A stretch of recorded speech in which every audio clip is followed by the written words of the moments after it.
बिस्मिल्लाहिर्रहमानिर्रहीम अस्सलाम वालेकुम। क्वेश्चन नंबर 2 स्टार्ट कर रहे हैं। Find the nature of the roots of the following given quadratic equations and verify the results by solving the equation. सबसे पहले डिस्क्रिमिनेंट की हेल्प से वैल्यू निकालेंगे, फिर हम देखेंगे उस वैल्यू को देखते हुए हम नेचर ऑफ रूट्स को डिस्कस करेंगे। जब नेचर ऑफ रूट्स हम डिस्कस कर लेंगे तो फिर हमने इक्वेशन को सॉल्व करना है, इस ओरिजिनल इक्वेशन को कंप्लीट सॉल्व करना है और वैल्यूज़ निकालनी है। फिर हम देखेंगे कि जो हमने नेचर ऑफ रूट्स लिखी हैं क्या और ये इस इक्वेशन की रूट्स उसी के अकॉर्डिंग हैं या नहीं जो हमने नेचर बताई है। फर्स्ट पार्ट स्टार्ट करते हैं। X square minus 23x plus 120 is equal to 0। अपने रजिस्टर्स रेडी करें बहुत अच्छी राइटिंग में। Exercise 2.1 page 22 question number 2। Find the nature of the roots of the following given quadratic equations and verify the results by solving the equation. First part X square minus 23x plus 120 is equal to 0। Solution start करते हैं। Equation लिखी आप देखें which is standard form of quadratic equation. Here a is equals to 1, b is equals to minus 23 and c is equals to 120। We know that discriminant is equals to b square minus 4ac। Putting values हमने values को put किया। Minus 23 square minus 4 into 1 into 120। Minus 23 square becomes 529 minus 4 multiply 120 becomes 480. So 529 minus 480 and we get discriminant is equal to 49. Girls, we can write 49 as the square of 7. अब आप देखें हमने पहला step कर लिया कि डिस्क्रिमिनेंट फाइंड आउट कर लिया। डिस्क्रिमिनेंट की वैल्यू क्या हमारे सामने आ रही है 7 स्क्वायर जो कि पॉजिटिव है और परफेक्ट स्क्वायर है।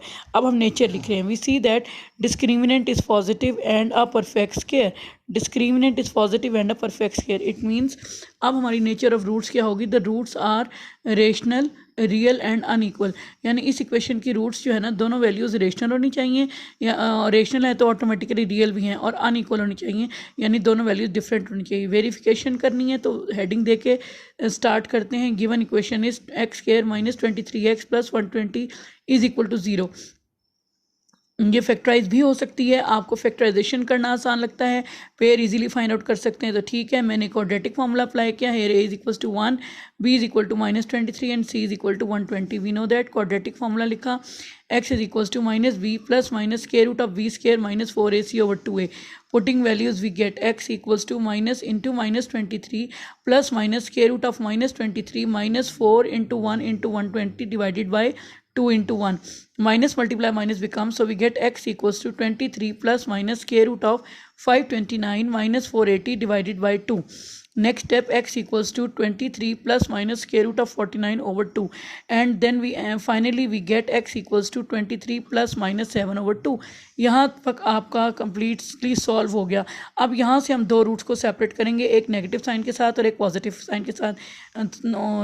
Either x equals to 23 minus 7 over 2 and x equals to 16/2, और नेक्स्ट स्टेप में ये हो जाएगा x इक्वल्स टू 8। इसी तरह से x equals to 23 plus 7 over 2 and x equals to 30/2, and ये नेक्स्ट स्टेप में आ जाएगा x इक्वल्स टू 15।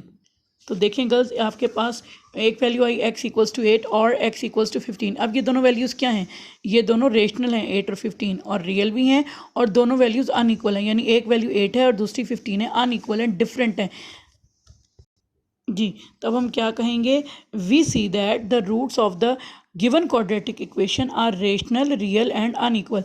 यानी हमने डिस्क्रिमिनेंट से वैल्यू निकाली और वैल्यू को देखते हुए हमने नेचर ऑफ रूट्स बताई।